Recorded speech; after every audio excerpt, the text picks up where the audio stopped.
बिस्मिल्लाहिर्रहमानिर्रहीम। शुरू अल्लाह के नाम से जो बड़ा मेहरबान नायाब रहम करने वाला है। अस्सलाम वालेकुम dear students. First aid in emergencies course of PMF by Dr. Maira Javed from Shahrukh Alam College of Health Sciences, Multan. We were studying the chapter shock. हमने हेमोरेजिक शॉक कवर कर लिया था। आज हम स्टार्ट करेंगे electric shock से। Electric shock क्या होता है? बिजली का करंट गलती या इत्तेफाकिया तौर पर लगने से इलेक्ट्रिक शॉक हो जाता है। जिस्म में इलेक्ट्रोलाइट्स यानी कि जब इलेक्ट्रिक शॉक लगता है तो जिस्म में नमकियात यानी कि जो इलेक्ट्रोलाइट्स है हमारे जिस्म में उनकी कमी हो जाती है। आसाब और खून को नुकसान पहुंचता है। इलाज के वक्त इलेक्ट्रोलाइट्स की कमी को पूरा किया जाए। ठीक है, जब आपने देखा हो किसी पर्सन को इलेक्ट्रिक शॉक लगता है तो अक्सर लोगों के जिस्म में बहुत ज्यादा स्फेयर लाइट सा लगे, उसमें इतना नहीं होता, लेकिन फिर भी आपकी जो मसल्स हैं, जो आसाब हैं, वो थोड़े लूज हो जाते हैं। लेकिन जिन्हें बहुत ज्यादा शॉक लगता है उनको क्या हो सकता है, उनमें जिस्म में जो है वो नमकियात की कमी हो जाती है। हमें उसको ट्रीटमेंट में उसकी हमने जो इलेक्ट्रोलाइट्स है उसकी कमी को हमने पूरा करना है और हमने देखना है कि उसके ब्लड में कोई इफेक्ट तो नहीं हुआ। Electric shock, this is the electric shock. अगर इलेक्ट्रिक शॉक हो तो आपने किस तरह पर्सन को मैनेज करना है, उसे किस तरह उस इलेक्ट्रिक शॉक, अगर उसने वोल्टेज वहीं से पकड़ी हुई है, उसको करंट लग रहा है बार बार, तो हमने किस तरह उस पर्सन को उससे हटाना है, आपने किस तरह उसको बचाना है, फिर आपने किस तरह उसकी सांस बहाल करनी है, आपने उसको किस तरह कार्डियो देनी है, ये सारा इस इमेज में शो किया गया है। Next is the thermal shock. Thermal shock किस तरह होता है? शदीद तरीन गर्म शय से जल जाने से शॉक हो जाता है, जिसे थर्मल शॉक कहते हैं। इसे बर्न शॉक भी कहते हैं। ये शॉक दर्जे झेल वजूहात की बना पर हो सकता है। शदीद तरीन गर्म शय से जल जाने से शॉक हो जाता है, जिसे थर्मल शॉक कहते हैं। यानी कि अगर कोई आप झुलस गए हैं आग से, या फिर कोई गर्म, अक्सर लोगों का दूध गिर जाता है, या फिर किसी वजह से कोई बर्न हो जाता है, या कोई आग में फंस गया, उसके कपड़ों पे आग लग गई, वो उससे बर्न हो जाता है, तो वो एक तरह का शॉक ही होता है उस पर्सन के लिए, जिसे हम थर्मल शॉक का नाम देते हैं, या फिर इसको हम बर्न शॉक भी कहते हैं। और इसकी वजूहात क्या हो सकती है, यानी कि रीजंस क्या हैं इस थर्मल शॉक की? जिस्म का आग से झुलस जाना, यानी कि आप आग में कोई फंस गया है बंदा और उसको आग से वो झुलस चुका है। जिस्म पर सख्त तरीन चीज, लोहा, पीतल वगैरह का लग जाना, कपड़ों को आग लग जाना, तेल का चूल्हा फटने से आग से झुलस जाना, जिस्म पे खोलते हुए माया का गिरना, गर्म तरीन भाप की जद में आ जाना, खुद चूल्हे या अंगीठी पर गिर पड़ना, केमिकल मसलन तेजाब वगैरह से जल जाना, शुआओं या आसमानी बिजली से झुलस जाना, ये सारे रीजंस हैं, वजूहात हैं। और आई थिंक ये तो हर किसी को वजूहात 9 पता होंगे, देखे होंगे, सुने होंगे कि ये क्या क्या वजूहात होती हैं बर्न होने की। और इसके अलावा भी अगर आपको पता है कि किस वजह से जल सकता है, झुलस सकता है, तो वो भी आप अपने राइट कर सकते हैं। यहाँ पर थर्मल बर्न से इंसानी जिस्म में प्लाज्मा और नमकियात की कमी आ जाती है। इलाज के दौरान इसको पूरा किया जाए। ठीक है, जो थर्मल बर्न होगा उसमें जो जिस्म है उसमें उसके जो ब्लड है उसके प्लाज्मा और नमकियात की कमी हो जाती है उस पर्सन में, इसलिए उस कमी को पूरा किया जाता है। This was the thermal shock. किस तरह थर्मल शॉक यानी कि बर्न किस पर्सन में किस तरह होता है और क्या वजूहात होती हैं।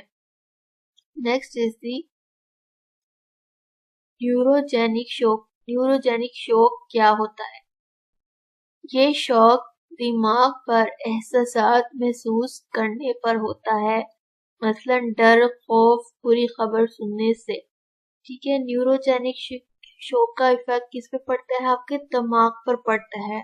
मतलब अगर आपको किसी चीज की बहुत ज्यादा परेशानी है या फिर किसी चीज से बहुत ज्यादा आप खौफ या डर महसूस कर रही हैं, या कोई ऐसी चीज हो गई है जो आपको नुकसान पहुंचा सकती है, उसका खौफ, तो ये हमारा न्यूरोजेनिक शॉक कहलाता है। ये शौक दिमाग पर एहसासात महसूस करने पर होता है, मसलन डर, खौफ, बुरी खबर सुनने से, शदीद गम या फिर कोई दर्द तक चोट पहुंची है और शदीद दर्द से, मोहब्बत में या लहक नाकामी में, महबूब की जुदाई, ट्रांसफर, परेशानी, इंक्वायरी, इज्जत की बदनामी, सजा का होना, इम्तिहान में नाकाम या इलेक्शन में नाकामी, दौलत जायदाद का ज़िया, नौकरी से मुअत्तली, किसी तंग जगह यानी कि कुआं, गार, कान, सुरंग में फंसने से, मौत का खौफ, अगवा होने के बाद खौफ, तशद्दुद, जिस्मानी नाजुक अज़ा मसलन गुर्दों, किडनीज, टेस्टिस और हामला प्रेग्नेंट के पेट पर चोट से न्यूरोजेनिक शॉक हो सकता है।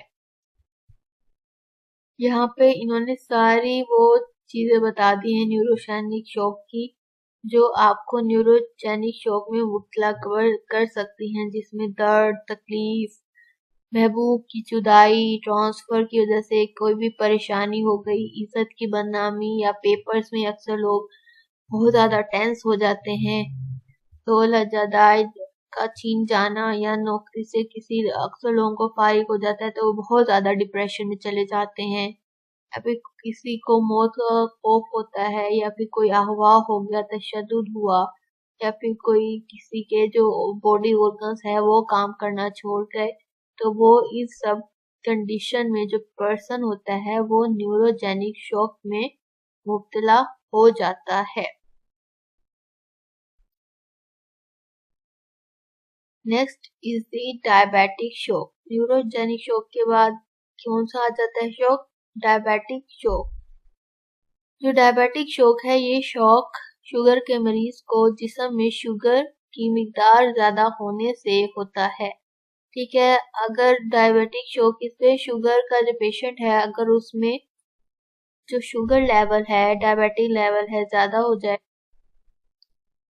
ठीक है, अब पेशेंट में अगर नॉर्मल शुगर लेवल यानी कि हमारा नॉर्मल शुगर लेवल जो डायबिटिक पेशेंट में 150 आ रहा है, 160 आ रहा है, लेकिन या फिर 200 आ रहा है, लेकिन 200 से वो 300, 320 इस तरह का शुगर लेवल हो गया है, तो वो पेशेंट को हम डायबिटिक शॉक नहीं कहेंगे।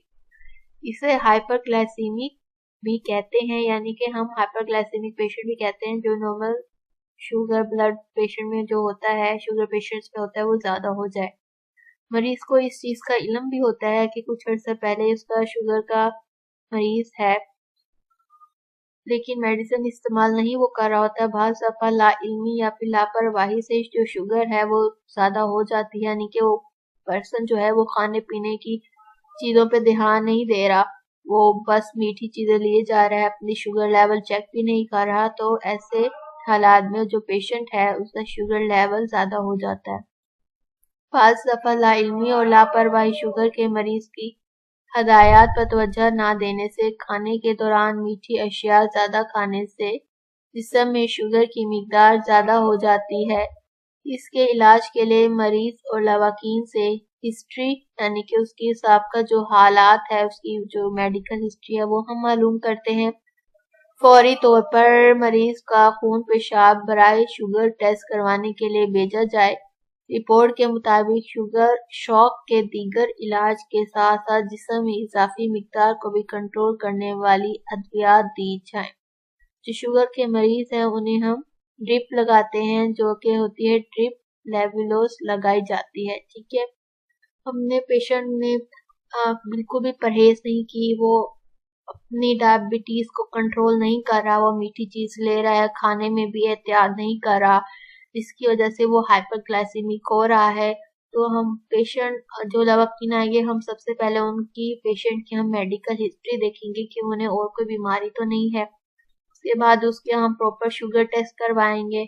फिर उसके बाद हम जो उसकी जो हाई हो गई है शुगर लेवल, उसको हमने सबसे पहले तो कंट्रोल करना है। उसके लिए जो एंटी डायबिटिक मेडिसिन है वो दी जाएंगी उसको। उसके बाद उसको हम ड्रिप लगाएंगे लेवुलोज, ताकि जो उसका ब्लड ग्लूकोज लेवल है उसको कंट्रोल या मैनेज किया जा सके।